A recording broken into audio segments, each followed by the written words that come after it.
Next, we have Rebecca Robin is here today to talk about potential options for the Christchurch wastewater treatment plant and its ongoing impacts on Bromley and surrounding communities. Welcome and thank you for being here today, Rebecca. You've got up to 10 minutes to speak and present, and we'll do a little bell again at 9 minutes. Thank you for coming and taking the time. Kia ora. Kia ora. I need to bend that down a bit. Tēnā koutou, kōri pika rapana tōku ingoa. My name is Rebecca Robin. A few weeks ago, I asked the community what they needed said in this room today, and I've woven their response into a poem called A Letter from the People. To those who sit at tables, to those who hold reports, to those who speak of systems, thresholds, tolerances, hear us, see us. Not as odour on a map, not as a nuisance in a file, not as numbers averaged until the human cry is lost. We are the ones who breathed it, who carried it lung and blood and sleep.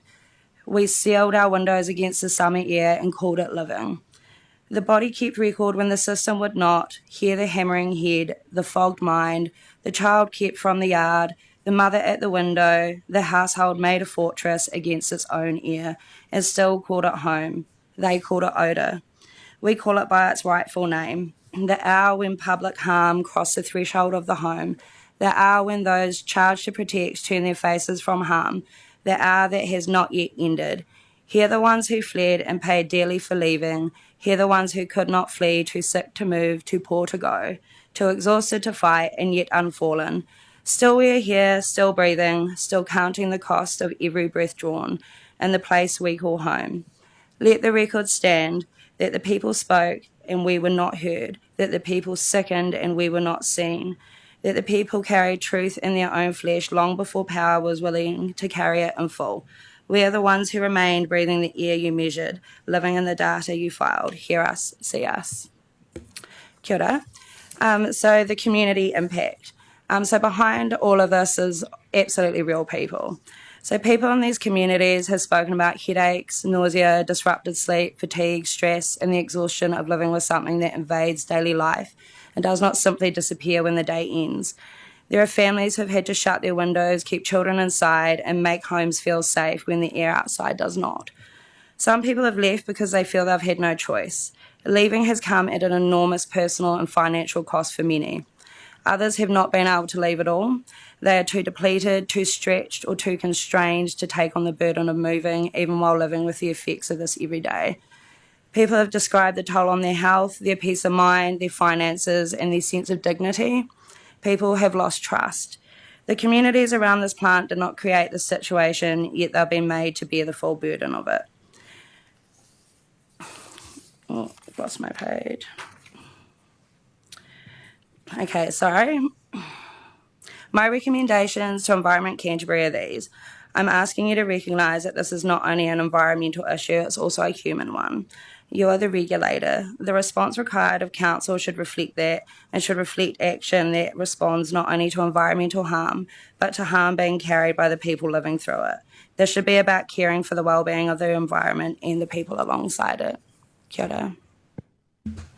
Thank you so much. It was very moving, and I'll ask if you can send that poem to the staff so we can include it into the minutes of our agenda for our next meeting. That'd be very useful as well.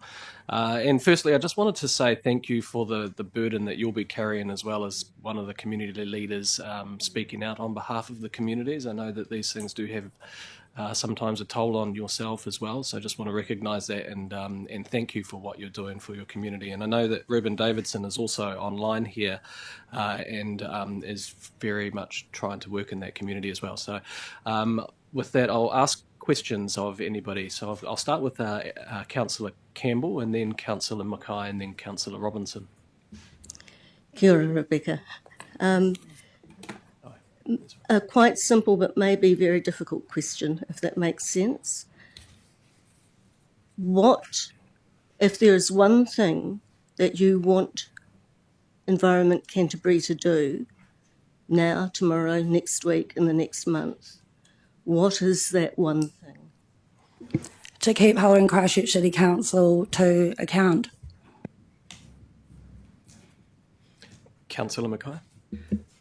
Look, thank you for your presentation, but also for the notes that you sent through in advance, because it actually demonstrates the personal toll that you've taken, and you're explaining how that's impacting on you and your life right now. So I've read that, I've heard it, and I just wanted to acknowledge that we've all read that in advance. My question is, it's another tough question, and it is, does your community see this as mainly an odour issue, or do they see this as a wider pattern of system failure and a loss of confidence in how wastewater issues are managed? I'd say because we're seeing this all over the Banks Peninsula, it's looking like a gigantic failure. And because it's been going on for 5 years, that's probably why people are starting to lose trust. And it just seems like things are being said but not actually done. Councillor Robinson. Thank you for your presentation, and poetry to me is quite a big, strong point in getting your words across. So thank you for that, and once again for giving us your information ahead. That was really helpful. Megan Mackay she actually touched some of my concerns or comments regarding the 5-year pattern and systemic issues that you've identified. Mine was really just a comment leading on from that, and I think you have really captured the narrative and the concerns of your community with accuracy. We feel it, and I just want to validate you for coming forward and being brave and giving it a voice, because it deserves a name, and it's not an odour. It is a pungent, disgusting something that is, it's a stench. And so I just want to congratulate you and thank you for bringing that forward. Thank you very much. Do I have any other councillors' questions or comments? No. Yeah, absolutely. Again, Megan slightly touched on this, but can you elaborate? Do the community consider it a smell, a stench issue, or do they consider it a health issue? An environmental and health issue. Once again, Rebecca, thank you so much for taking the time, for showing that leadership in your community, and keep sharing your voice and bringing these things to both our council to the other council, so that we can keep that narrative going. I really appreciate it. We've got a resolution on the table here to receive it and to provide a reply to you. I'll ask Councillor Campbell to move that. Can I have a seconder, Councillor Robinson? All those in favour, please say aye. Aye. Any against? It's carried. Once again, thank you so much.